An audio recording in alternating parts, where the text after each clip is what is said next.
during the last elections, it basically clung on, campaigning on a platform that it's better that they survive to see through the CPA period. They certainly do not have broad popular support in the South, and so the government itself is very conscious of the fact of the need to provide quick wins, to provide gains from peace dividends in order to keep the South stable while it establishes itself longer-term, broader political structures with broader support.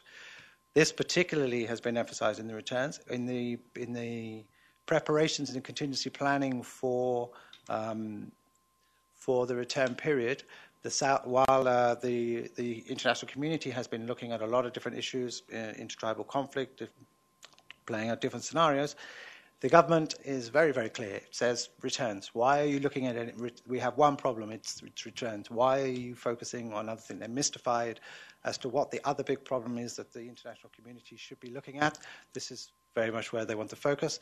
And I have to say, during the referendum period, during the beginning of the contingency planning process, or the beginning of the target period of the contingency planning process, the government was, in this sense, largely correct. Over the last few months, the biggest issue that the international community has been dealing with, in a humanitarian sense, in the South, has been related to the returns. They are saying this again about the separation period. They are saying, what bigger problem are you going to have over the separation period than returns? And they are very much trying to keep the focus on this issue. They think it's the biggest issue out there. Of course, they're not necessarily particularly keen on emphasizing intertribal conflict in any case. What I will do today is to present to you a history of the returns. I'm basically positing that there is a change in the demographic of the returns, which our colleagues have also Peter has referred to earlier on. I will try to give you some indication of try to quantify that change in demographics. Basically, underlying this is the idea that all returns are not the same, and just because that the South has been quite successful in dealing with the large-scale returns that they've had up to now, that does not mean that an additional 400,000 is another simple matter, a continuation of business as usual. I will put forward the case that the last returns, those that happened over the registration and referendum period, were qualitatively and quantitatively different from those that have happened previously, and so will the next ones. Particularly, I will try to emphasize the point that these stragglers, these people who are coming towards the end of the process, have a different demographic. They are very often from the working age groups. There are more men coming, and that indicates a different scenario for the assistance for people the assistance that returns require in the South. We'll start the presentation by looking at the original displacement patterns from the South. The key line here is the top line, which shows, based on the Joint Assessment Mission in 2005, that 1.7 million displaced within the South, 1.3 million displaced to the north, and the refugee population at that time was estimated from the South, estimated to be 550,000. The displaced to Darfur was somehow missed within this, which is certainly a couple of 100,000. The displaced to the north now also looks very modest indeed, with there was a Tufts University assessment of the displaced still in Khartoum in 2008, which still put 1.3 to 1.6 million Southerners in Khartoum. And that's after at least 1.5 million returns then in 2008. So these numbers, even allowing for population growth, seem now quite modest. To show the return pattern since 2006, the blue line is the kind of key one.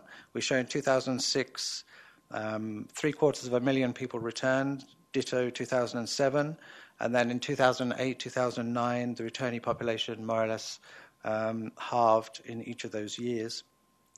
What we see there in 2010, the 410,000, this is directly related to the referendum period, the registration for referendum period.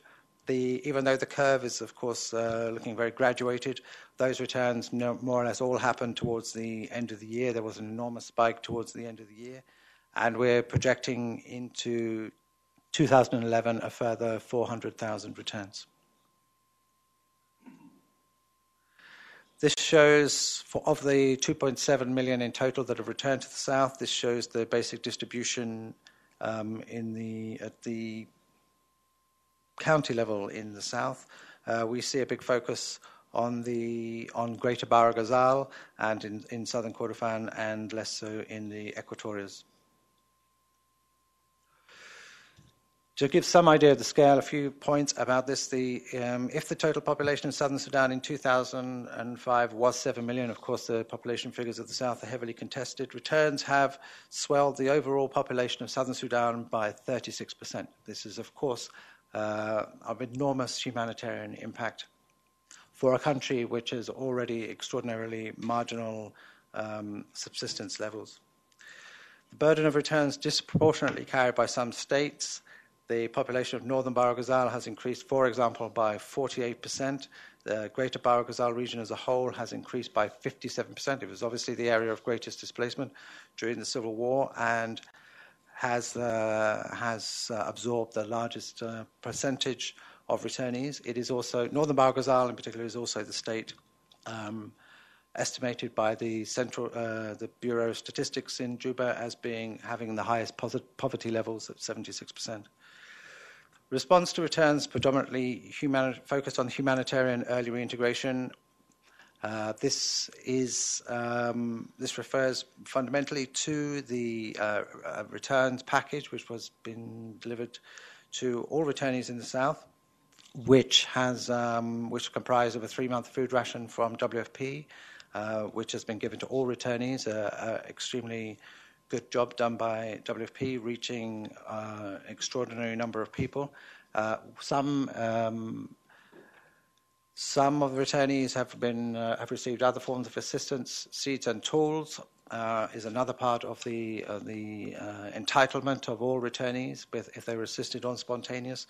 The distinction between the WFP distribution and seeds and tools is the WFP food distribution was a point of arrival benefit, and that was extremely effective. The FAO seeds and tools was done on the basis of general distribution, including returnees, less targeted, but also reaching more than 1 million of the returnees. North-South Assisted Return Program was suspended in 2008. Sorry, I just missed off the point there that the first of the region-wide reintegration plans is currently underway. This is really the first attempt that I'm aware of a fully region-wide, meaning in this case South Sudan, attempt to create a reintegration plan, which is involving the GOS. There have been assessments conducted by the GOS at the county level, and being supported by the international community, but it might be surprising that this is indeed the first attempt to create a reintegration plan which encompasses the whole of South Sudan.